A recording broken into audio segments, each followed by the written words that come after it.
Adipati Pati Mangunono. Oh, Kanjeng Adipati Mangunono.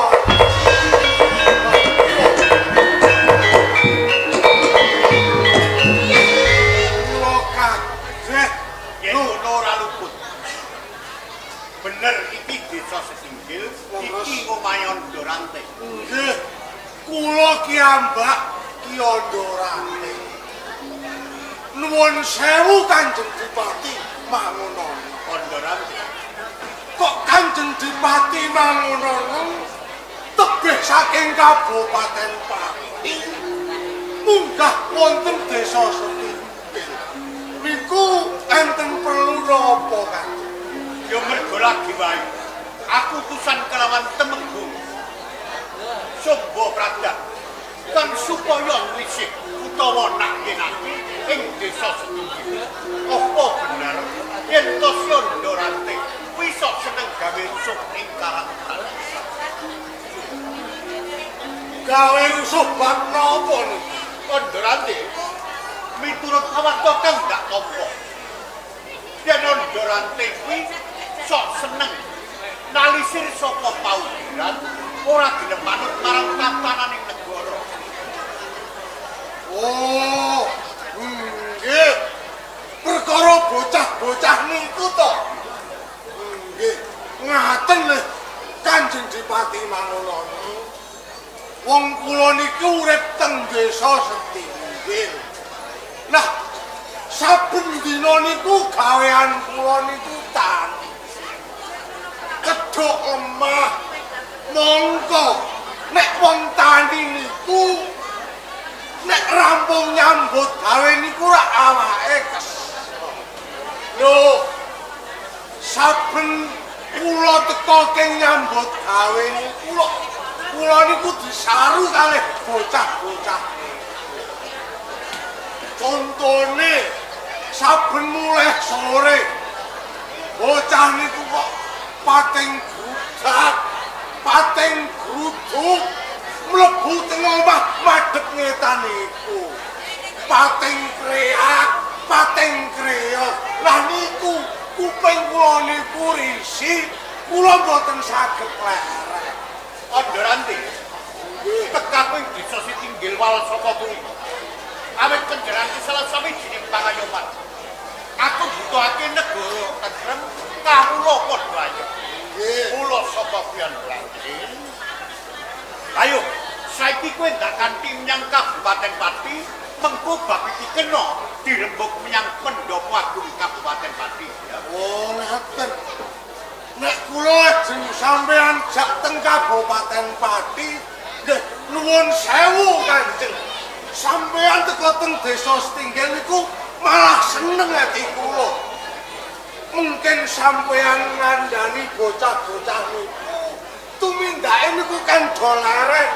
Kula gen saged ayem atine kula saged turu nek kula. Dorante, jenenge lakon iki mergo saka kowe. Yen kowe gelem manut kelawan aku, kowe tak gawa menyang Pendopo Agung Kabupaten Pati. Ndak kira selawase bakal tentrem ayem Kabupaten Pati. Nuwun sewu Kanjeng. Nek kula mboten purun sampean jak teng Pati, njur sampean ajeng ngono. Yen ngono jeneng kowe wani badal dawuh pangandikaning pangayoman.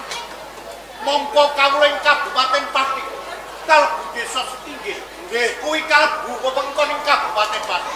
Mongko sing dadi panguwasa ing Pati ora ana liya kejaba ning aku. Nggih, berarti kula saiki kowe kudu gelem. Mumpung durung aku rino marang Kanjeng Adipati Mangunono. Kula purun munggah wonten Kabupaten Pati. Nek sampean pun purun ngandani kalih bocah-bocah. Nek yo kowe bakal nganti panguwasa ing Kabupaten Pati. Dorante. Nggih. Pawarta kang gak tampa. Yen to wong kang jenenge Dorante. Kuwi wong sing sekti Mahabur nanging dudu kawula ing Kabupaten Pati kang ngajeni marang Mangunono. Kula ngertos. Ajek ben sampean niku bupati, ajek sinten kula mboten wedi. Nek wong niku meksa kalih kula. Napa sampeyan? Aku bakal ngibake pidono marang. Barang niku landhep nek Kanjeng. Jagat iki ora bakal tentrem yen to isih ana manungsa kaya kowe. Sampeyan kok ajeng nganggo karepe dhewe. Niku barang niku landhep. Niku nek kena wong niku nggih mesti lara. Iki piantri Kabupaten Pati. Kula ndorate yen to kowe kena gawe mangayu manungsa marang aku. Kowe ndak kowe menyang pendya Pati Kabupaten Pati. Boten. Kula boten ajeng munggah wonten ing pendopo Pati. Nggih, Boten purun ora gelem. nggih.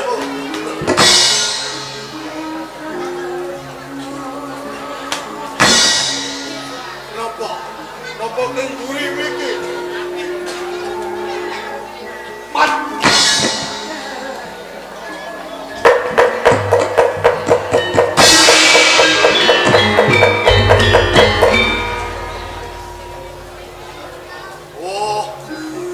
Bupati kok bodoh. Yarep nyatoni wong kok ora milih-milih. Lah wong sabuk lulang kandele kaya ngene, masa tegas. Yo, aku bisa mesthekake nek kanjenge bupati mangono iki arep apa-apa ana ing desa Stinggil. Yo, tak tutke saka mburi.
pancen boten sisi.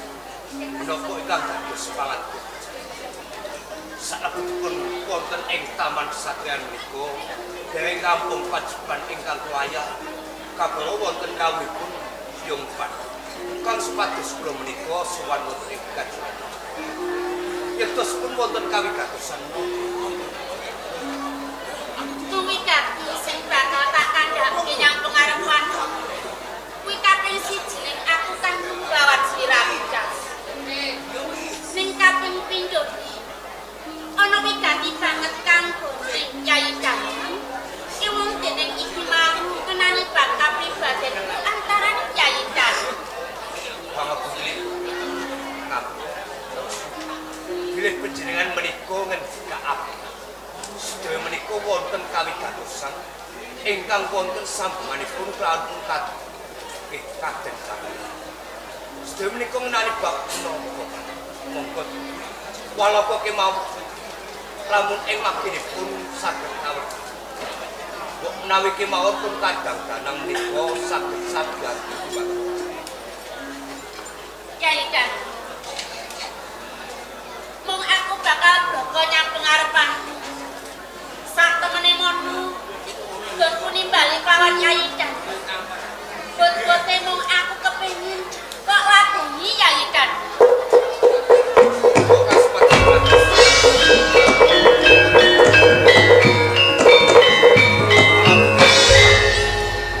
Bilih panjenengan menika ngendika apa? Kang supados kadang danang menika nglados. Nepun kados Kyai Dalang.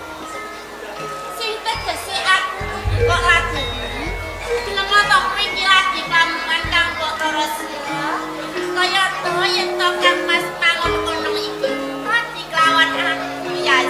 Ngapune putra. Wong iki jenengan mriku anggene putra. Kados sinten kampung Dosya Aduh mriku Raden. Karena menika kadang panjenengan minangka garwanipun Kang Mas pasti mangun menapa sedaya menika kayut. Ayo kene ngapa dadak ra prayoga. Piye to Kang Mas mangun kono iki ra ngerti. Kabeh iki benci kanggo kuwatane sira. Ora sebab siki banyak peran yang wis Iki panjenengan menika pasti wong kok misalah rino antarané suri iki kok ora ngerti. lamun kok sedaya menika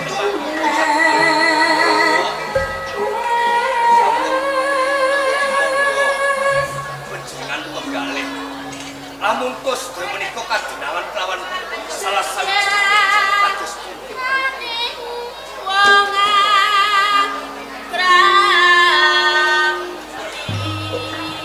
tansah ayo to Yas.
Isi kok terus ki yen toh aku kudu murungake apa kang dadi kekarepanku yen toh aku kepengin kok lagu iso.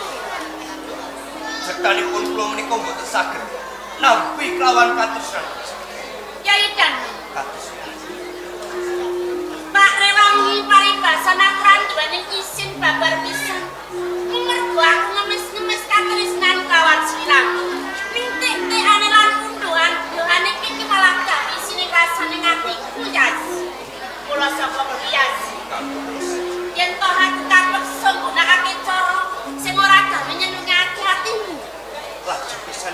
aja alok ing ngene. Kang. Bilih panjenengan menika mendika kakas. Kesanipun kanggo rasya menika kados.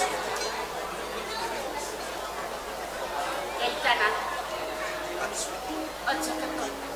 Yen to mangko bakal tak dadekake candang, bakal tak dadekake kutul-kutul, bakal tak dadekake candang.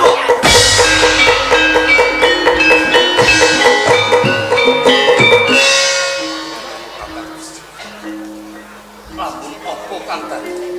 Pakatine kanggo terus kang kaya kamangka aku wis nganggo lawan kang terus setanipun kacau Waliyo gantine ya kang terus ya ora dadi boyo pangop lamun kanggo rasya ing mengkune bakal atur ning ngersane Kang Mas pati mangkon aku bakal sowan ana ning ngersane Kang Mas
banjur Nyai Danang tumindak apa?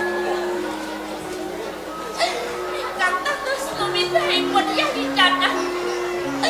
Piyambakipun tresna dhateng kula, pun badhe jiwan kalih kula, Kang. Danang jiwan kalih kula.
ketut temenan nggonku kula mendak malam. Dandang kowe timur nang mriki kowe dewasa tak kula mendak dadi bocah kang migunani nusa lan bangsa. Ning kula kabeh marang kesempatan.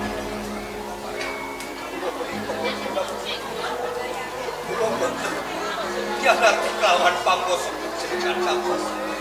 Kene ora Kota sebut dari kamu. Museum niku gawon jenengan. Kok iya perjalanan niku kesondan sedaya aku kula kamu. apa jagat iki mung sak bodho kelo. Apa wanita ing donya iki mung Mbak Ayu mung ora sedya. Danang. Bawa pidhau pangandikan Wiwit saiki ora ana bumi sak kencan kanggo kowe. Minggat to wis mati.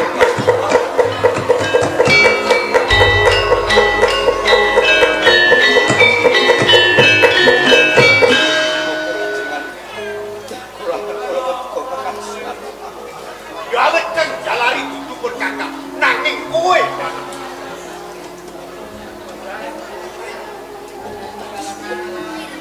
Islam niku boten wonten malih pangenteng-enteng.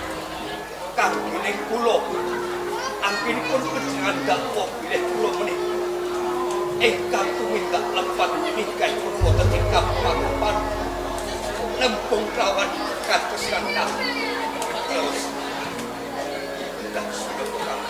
Danang kowe minggat apa mateni papat.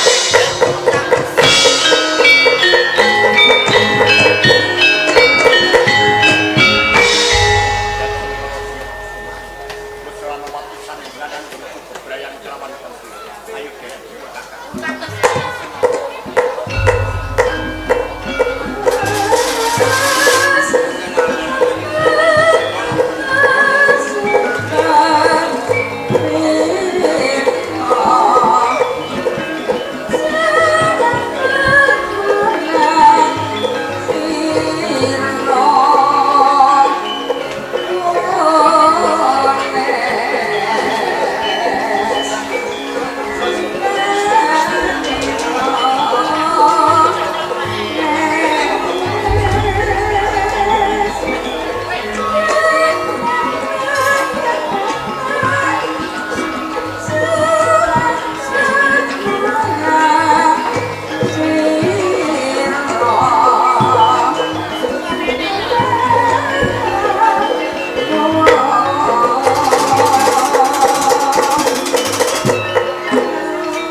Niki menapa panjenengan menika boten kados kelawan aku.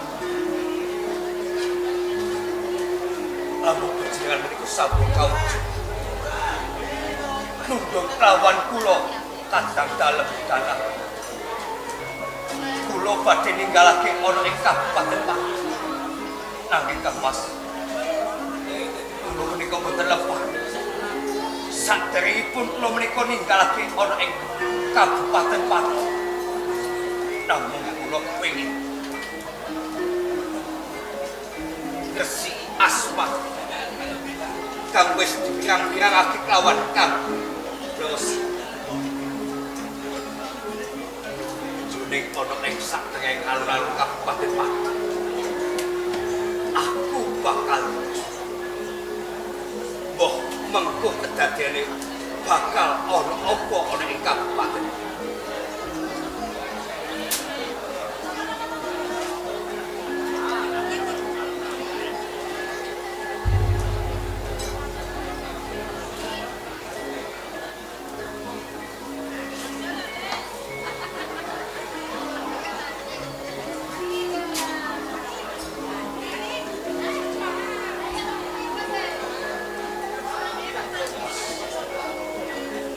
Kabeh kawula kempapan penepak.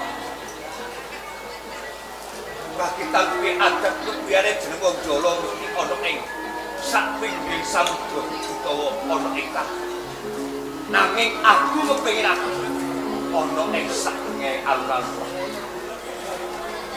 Bakal dadian apa kabeh kawula Pak.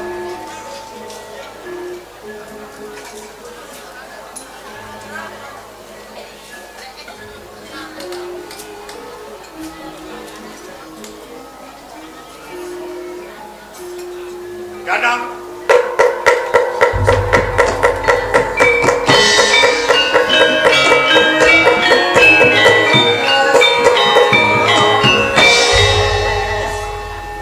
Kowe ketuwung, kowe ndak kundung sawing Kabupaten Pati. Pangapunten dipun. Pancen kula menika ing sekali badhe nilarake wonten ing Kabupaten Pati. Dene yen to kowe arep ninggalake Kabupaten Pati, ora ki kowe ninggalake sawing Kabupaten Pati, dadak isih papan menyang alun-alun. Apa kan? Kula menika boten kemaos silep. Bilih kula menika ingkang nembe tresna kelawan kangge. Kangge ngaturake. Bilih kula menika boten lepat. Kula njala ana ing sadengengan Pati. Lah menika Jolo ing alun-alun Pati.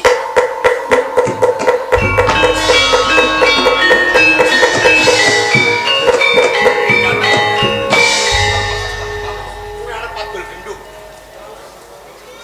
Pamer kasedihan kelawan pun kakak. Yen ora gene.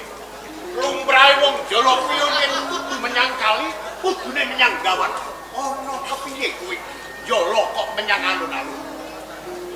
Ujian untuk bertanya.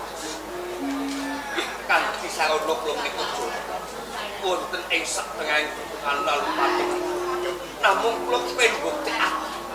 Bilih kula menika mboten lepat. Banjur kanthi jalaran apa kowe bisa mbuktekake kelawan pun kakak? Kanthi jalaran kula menika njolo. Lah menika undu-unduanipun bayakipun kanggo rahasia.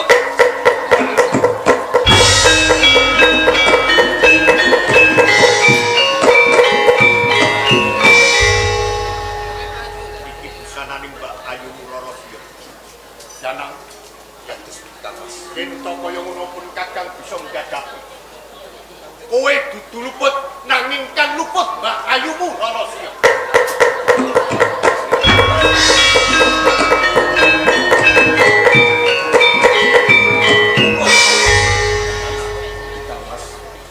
Ayune durung kebacut. Pun kakang Wigono kelawan Kalsira. Mula sapa pun kakang dalem begining pangapura. Pancen sedaya menika jenengan menika boten manut.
Jebul kendu kebenmu.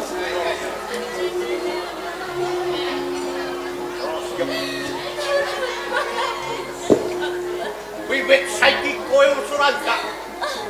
Anggep minangka dalwan. Ing kene kang ana Rorosya. Kelawan mangunan Rorosya. Sudya aku duweni garwa marang kowe. Minggat wis opati.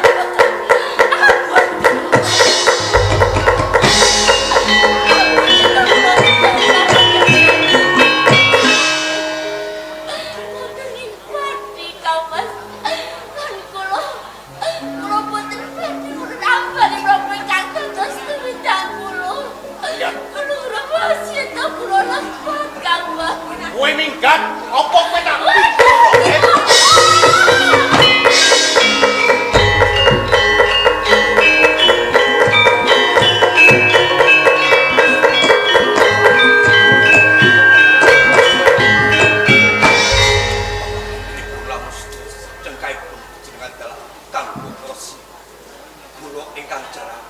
Yayi Danang ora.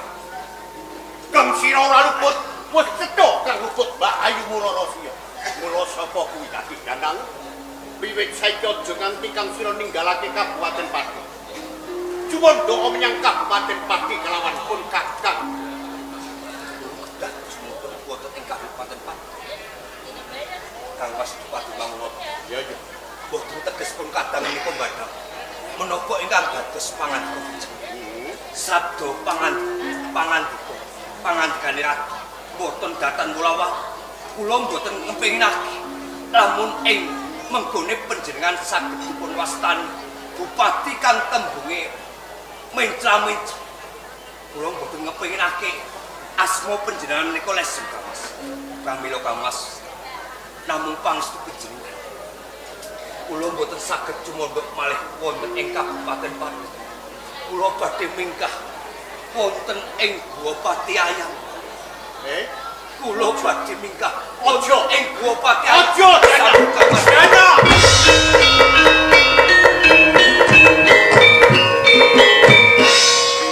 Assalamualaikum.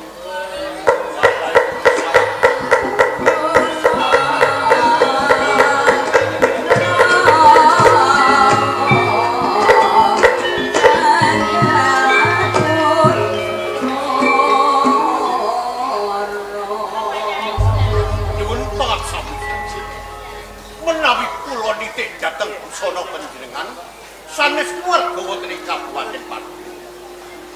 Sinten asma panjenengan mijil saking Nuwun pangapunten. Inggih kula menika yang dipun wastani Kyai utawi Ustad saking Pondok Pesantren Tuban ingkang namipun Makdum Alatas. Alatas saking Tuban.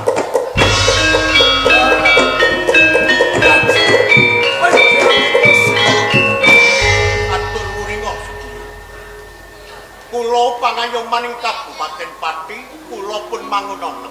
Kanjeng Hadipati mangono.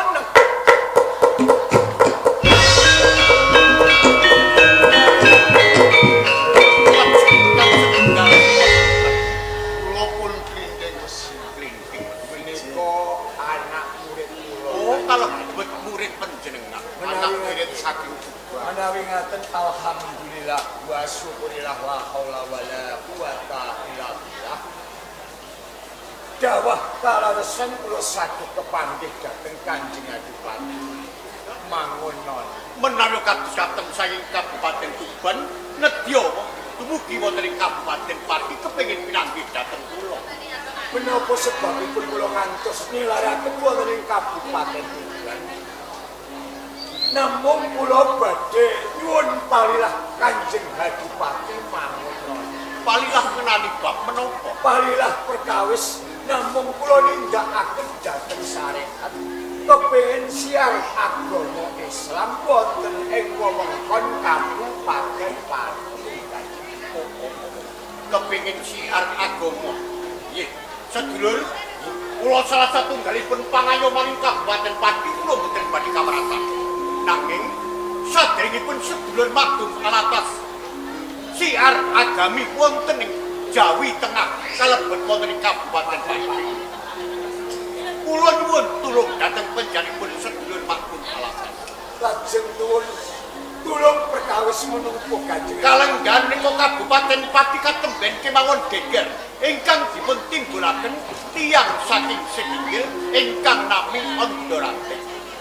Menawi sedulur Makdum Alatas alit saged ngendharat pun Ondorante ageng Majaya Ondorante kula palilahi siar agami Rasul wonten ing Jawi Tengah. Menawi ngaten Kanjeng Adipati sedaya pangandika panjenengan mangke badhe upaya lan upadi tiyang ingkang nami Sion Dorante wantun mengkang pranatan wonten Kabupaten Pati. Menawi ngaten badhe kula sagahi ngripih dhateng tumindakipun Sion Dorante. Mekaten dereng kelampahan kula saged dilajenake ing panarima ingkang tanpa pepindhan. Menawi ngaten assalamualaikum. Waalaikumsalam warahmatullahi wabarakatuh.